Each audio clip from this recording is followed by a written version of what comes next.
আজকে আমি মুরগির রোস্ট রান্না করব। তো এখানে আমি 3টা লেগ পিস নিয়েছি, এটাতে লবণ আর মরিচের গুঁড়া দিয়ে মেখে নিয়েছি, আমি এটা ভেজে নিয়েছি।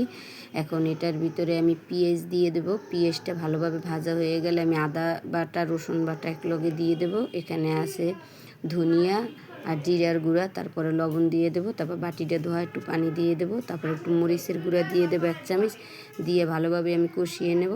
তারপরে দিয়ে দেবো রোস্টের মশলাটা আমি গুলিয়ে রেখেছিলাম, তারপরে টক দইটা আমি ভালো করে ফেটে রেখেছিলাম, এখন টক দইটা দিয়ে দেবো।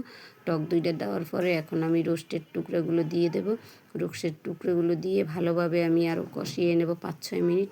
কষানো হয়ে গেলে 3-4টা কাঁচামরিচ দিয়ে দেবো। তারপরে আমার গরম মশলা দিতে মনে ছিল না, এখন গরম মশলা দিয়ে দেবো। গরম মশলা দিয়ে এখন আমি এই জায়গায় 1 কাপ দুধ দিয়ে দেবো।